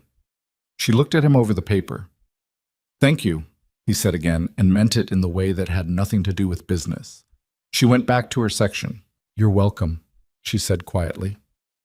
So, the program launched in September under the name Second Formation, Ethan's choice, a term that meant something specific in a military context that civilians wouldn't necessarily know, but that the people it was designed for would understand immediately. It started with 11 participants, a small office space in the Montgomery Tech building that Victoria had allocated at a rate she described as market value, and which was in fact considerably below it, and a part-time program coordinator named Angie who had previously managed logistics for a veterans nonprofit, and who spent her first week reorganizing Ethan's filing system in a way he initially resisted and eventually admitted was better. The first cohort was a mix: 4 Army veterans, 2 Marines, 1 Navy, and 4 single parents who'd come to the program through a community organization Victoria's team had connected them with. None of them arrived knowing what they wanted exactly. All of them arrived knowing what they didn't have, which was a path forward that made sense given where they'd been. Ethan ran the sessions himself in the evenings, twice a week. He was not a natural public speaker. He knew this about himself and didn't pretend otherwise. His first session was stilted in places, over-structured, missing the human warmth that makes a room feel like something other than a presentation. He came home that night and sat at the kitchen table with a cup of coffee and told Victoria it had gone badly. How badly? She said. Not catastrophically, just not right. He frowned at the table. I kept doing the briefing thing, the bullet points. I sounded like I was assigning an operation. You were nervous. I don't get nervous. She looked at him. I was slightly nervous, he said. Tell me what you wished you'd said. He looked up. In the session, she said. What were you trying to say that came out wrong? He was quiet for a moment. Then he said, I wanted to tell them that I cleaned floors for 14 months and it wasn't failure. It was time I needed and I took it and it led me here. I wanted them to know that the path doesn't have to look like anything in particular. He paused. I didn't say any of that. I gave them a framework. Say that next time, she said. Exactly like that. He looked at her. That simple? The most useful things usually are. He said it the next session. He said it badly the first time, better the second, and by the 4th week it had become the thing participants mentioned most. Not the resume workshops or the network connections or the career mapping exercises, but the moment the man running the program told them plainly that he had been exactly where they were and that where they were was not the end of anything. By January, the program had a wait list. By the following spring, 2 corporate partners had signed on alongside Montgomery Tech. A regional veterans organization featured Second Formation in their annual report. A journalist who covered workforce development wrote a piece about it for a national publication that described Ethan as a former special operations veteran turned program director, and didn't mention the janitor part at all, which Ethan noticed and Victoria noticed him notice. "Does it bother you," she asked, "that they didn't include it?" "A little," he said. "The janitor part is the point. The seal part is just context." She wrote a short note to the journalist. The follow-up piece included 3 paragraphs about the 14 months, the overnight shifts, the cart with the squeaky wheel on the 14th floor. Ethan read it once, put it down, and didn't read it again, which was the correct response from someone who had never needed recognition and had meant it. Sophie turned 7 in March. The party was at the apartment. Ethan had offered to rent a venue, and Sophie had looked at him like he'd suggested something structurally unsound and said she wanted it at home, which told him everything he needed to know about how she understood the word. 8 kids from school, 2 from the after-school program, Mrs. Patterson presiding over the kitchen with the authority she brought to everything, and a cake she'd made from scratch that was technically lopsided and was the best thing any of them had eaten in months. Victoria had come straight from the office and was still in work clothes when she arrived, slightly breathless, carrying a wrapped package that Sophie immediately identified by weight and shape as a book before she'd opened it. "How did you know?" Victoria said. "Because you always get me books," Sophie said, with the patient tone of someone explaining something obvious. "I like it. I can get you something else next time."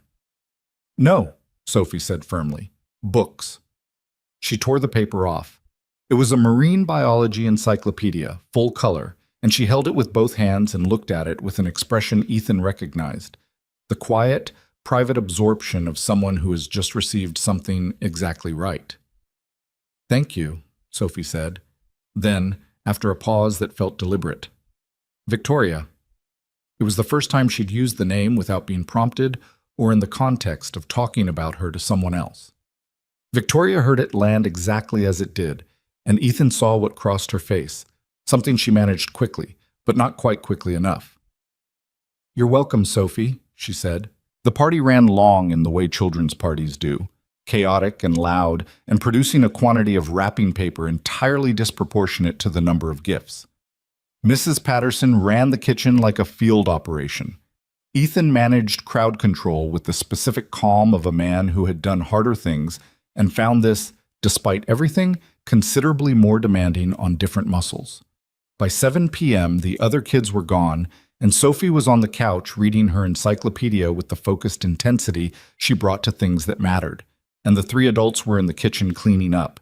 Ethan washing, Mrs. Patterson drying, Victoria stacking, moving around each other with the practical efficiency of people who had figured out how to share a space. Mrs. Patterson looked at the configuration of them, the domestic geography of it, the way they moved, and said nothing, because she was a woman who understood that some things didn't need to be said. She left at 8, kissed Sophie on the head, told Ethan his pasta was still better when she made it, and went downstairs. Sophie went to bed at 8:30, and Ethan sat on the edge of her bed while she finished one more page of the encyclopedia, and she looked up at him when she was done. "I had a good birthday," she said. "I'm glad. Is Victoria staying tonight?" He looked at her. "She's going to head home soon." Sophie considered this. "She doesn't have to," she said, with the careful casualness of a 7-year-old who has thought about this and is presenting it as spontaneous. "She could stay. We have the couch." Ethan was quiet for a moment. "How would you feel about that?" "In general." Sophie looked at her encyclopedia. "In general," she said, "I think it's okay. I think Mom would think it was okay too." She said it without drama, without the weight children sometimes put on the mention of a lost parent to see what it produces. She said it the way she said most true things, simply, directly, then moved on. "I think Mom would like her, because Mom didn't like people who weren't honest." Ethan held that for a second. "Yeah," he said, "she would." Sophie put the book on her nightstand and laid down. "Good night, Daddy." "Good night, Bug." He turned off the light and stood in the hallway for a moment before going back to the kitchen. Victoria was at the counter with a cup of tea she'd made herself, which she'd started doing somewhere in the last few months. Not asking, just knowing where things were. She looked up when he came in. "She asleep?" she said. "Close." He leaned against the counter beside her. "She said you don't have to go." Victoria looked at her tea. "She said we have the couch," Ethan said. "That's very practical of her." "It is. She's a practical person." A quiet settled in the kitchen. Not uncomfortable. The kind of quiet they'd gotten good at, the kind that holds things without pressure. "I don't want the couch," Victoria said. "I know," he said. She looked at him. He looked at her. The kitchen light was the same kitchen light it always was, and the refrigerator hummed, and Sophie's encyclopedia was on a nightstand down the hall, and none of it was cinematic or particularly beautiful. It was just real. It was just theirs. "Stay," he said. She set the tea down. The thing about second chances is that they don't announce themselves. They don't arrive with any guarantee that you'll do better this time, or that the timing is right, or that the people involved are ready. They just show up, disguised as ordinary circumstances. A black SUV outside a parking garage, a supply room with bad lighting, a diner with bad coffee and good pie, a 6-year-old with her father's eyes asking about octopus loneliness with complete seriousness. You can miss them. Plenty of people do. Plenty of people are so committed to the lives they've already made, the safe ones, the survivable ones, the ones that ask nothing you haven't already given, that the second chance passes and they don't know it until later, and sometimes not even then. Ethan Riley had spent 4 years building a life that was exactly the right size for the grief he was carrying. Small apartment, quiet hours, a cart with a squeaky wheel, a daughter who was the whole of his world and the only reason the world required any maintenance at all. It wasn't a failure of a life. He needed to say that even now. It was a real thing, and it kept Sophie safe and fed and growing, and there is nothing small about that. But he had been smaller inside it than he needed to be. He had buried the parts of himself that felt like weapons, the training, the instinct, the capacity for decisive action, because he didn't know what else to do with them outside the context they'd been built for. He'd been wrong about that. They weren't weapons. They were just him. They belonged in whatever life he was living, the same way Sophie's stubbornness and her mother's honesty were just her, just Claire, not things that needed to be managed or minimized. You don't have to earn the right to be whole. That was the thing second formation was really teaching, underneath the career frameworks and the network connections and the skills translation workshops. The people who came through the door weren't broken. They were compressed, compacted by circumstance into something smaller than their actual shape. The work was just giving them the room to expand back. Ethan understood this the way you only understand something you learned from inside it. Victoria had her own version of the same lesson. She'd learned very young that needing people was a liability. Her father had died, and her mother had survived it by becoming efficient, and her own survival strategy had followed the same blueprint. She'd built a life that was genuinely impressive and had mistaken impressiveness for fullness for long enough that she'd stopped examining the difference. The company was real. The work was meaningful. She wasn't performing success. She'd earned it. She deserved it. It was hers. But a life that is only yours becomes a room with no door after a while. You stop noticing the walls. You stop noticing that no one else is in it. Sophie's handshake had been a door. A small, unlikely door offered by a 7-year-old who had her own losses and her own learned caution, and who had decided in the straightforward way of children who haven't yet been taught to dress their decisions in sophistication that Victoria was worth the risk. Sophie was rarely wrong about people. Ethan had noticed this early and trusted it more than he'd ever told her. Summer arrived the way it does in the city, without apology, hot and loud. The streets suddenly full at 9 p.m. in the park, 2 blocks from the apartment claimed by families until dark. Sophie finished first grade with a science project on display in the school hallway and a reading level 2 years above her grade, and a best friend named Rosa who had strong opinions about which octopus species was most impressive and was therefore, Sophie had decided, her most intelligent acquaintance. Ethan ran second formation through the summer. The second cohort was larger than the first. 16 participants, 3 of whom came specifically because they'd read the follow-up piece in the magazine and tracked down the program themselves. He was better at the sessions now. Not effortless. He didn't think it should be effortless, didn't trust the version of himself that would make it look easy, but real. The specific realness of someone saying true things in front of people and meaning them. One participant, a former Marine named Calvin, 34, 2 kids, a gap in his employment history he didn't know how to explain, told Ethan after the 4th session that hearing someone use the word janitor without embarrassment had done more for him than 3 months of career counseling. Ethan thought about that on the drive home. He thought about the fluorescent light on the 14th floor that he'd changed 600 times, and the squeaky wheel on the cart, and the supply room where Victoria had found him with a scanner and a clipboard, and the particular dignity of work that asks nothing from you except that you show up and do it right. He hadn't been wasting those 14 months. He'd been waiting, not passively, but in the way that seeds wait, which looks like nothing from the outside and is everything from the inside. He parked the truck outside the apartment building. Victoria's car was already there. She'd taken to coming directly from the office on second formation nights, making dinner with Sophie while Ethan ran the session, arriving before him so the apartment was lit and warm when he got back. It had happened organically, without discussion, the way the real adjustments between people happen. He sat in the truck for a moment before going in. It was a thing he did sometimes, not from reluctance, from the opposite, from wanting to register it, the window showing the kitchen light, the sound that wasn't audible from here but that he knew was there. Sophie's voice and Victoria's voice. Some conversation about octopuses or filtration or the specific injustice of Derek's volcano, overlapping, comfortable, the texture of an ordinary evening. He thought about Claire. He did this sometimes, not with grief anymore exactly, with something quieter, more settled. She would have had opinions about all of this. She would have liked Victoria and been slightly terrifying about it, asking the questions that cut straight to the thing and not backing off until she had the real answer. She would have loved watching Sophie explain marine biology to someone who actually engaged with it. She would have rolled her eyes at the pasta situation. He missed her. That wasn't going away and he wasn't asking it to. It was just part of the landscape now, like the shoulder that pulled wrong in cold weather. Present, incorporated, not in charge. He got out of the truck. The lobby buzzer worked on the second press, which was an improvement over 6 months ago when it had worked on the 7th. He took the stairs because he always took the stairs, and opened the apartment door, and Sophie said, "Daddy," from the kitchen, in the distracted way she said it when she was in the middle of telling Victoria something important, which meant she registered his arrival and acknowledged it and continued talking.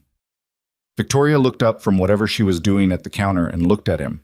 A look that took about 2 seconds and said everything they'd learned to say in the shorthand of people who have stopped needing to narrate their care for each other out loud. "How was the session?" she said. "Good," he said. "Calvin figured something out tonight." What did he figure out? That the gap in his resume is the most honest part of it. He came into the kitchen, put his hand briefly on Victoria's back as he passed, the small daily geography of them, and opened the refrigerator. He's going to stop trying to explain it away and start explaining what it actually was. What was it? A year he took to keep his kids from falling apart after his wife left. Ethan looked at the shelves, closed the refrigerator. He called it an employment gap because he thought that was what you were supposed to say. It's not a gap. It's the most important thing he's ever done. Victoria was quiet for a moment. Sophie said, "I don't have any employment gaps. I have never been employed." "You're 7, Ethan said. "You have time." "I'm going to study marine biology," Sophie said. "That's my employment plan." "That's a solid plan," Victoria said. "I know," Sophie said, with the tranquil confidence of a person who has never once doubted this. Ethan looked at the two of them at the counter. Sophie on her stool with her elbows on the surface, Victoria beside her with a dish towel over one shoulder, the kitchen light making everything ordinary and warm. He stood in the doorway for a second in the particular way he'd been standing in doorways his whole adult life, assessing, registering, taking in the room. Old habit. But this was a different kind of taking in. This was not the tactical read of a man calculating threats and exits. This was just a man looking at his life, the actual shape of it, after everything. After the missions that didn't make it into any file he could read. After Claire. After the warehouse in Cincinnati and the overnight shifts in the cart and the 100 small decisions that had looked like retreat and had actually been navigation. After 11 seconds in a lobby that changed everything. He was not a man who would ever describe what he had as perfect. Perfect was a word for people who hadn't paid attention to the cost of things. He knew the costs. He'd itemized them over years, and he knew exactly what each item had taken from him and what it had given back in different forms. What he had was true. That was the word that fit. A true life. Flawed in the specific ways his life was flawed, shaped by losses he hadn't chosen, built partly from wreckage. But true. Sophie looked up and caught him standing there. "Why are you just standing there?" she said. "Just looking," he said. She accepted this as a reasonable answer and went back to her conversation with Victoria about whether the colossal squid or the giant squid had more impressive adaptations, which was apparently a debate that had been ongoing for 20 minutes and had not reached resolution. Ethan came into the kitchen. He poured himself a glass of water and leaned against the counter and listened to his daughter argue about cephalopods with the woman he loved in the kitchen of the apartment that had once felt like just a place he was hiding. It wasn't hiding anymore. It was home. And for a man who had spent years making himself invisible to grief, to want, to the possibility that something good could still find him despite everything, that was not a small thing. That was, in the end, the whole thing.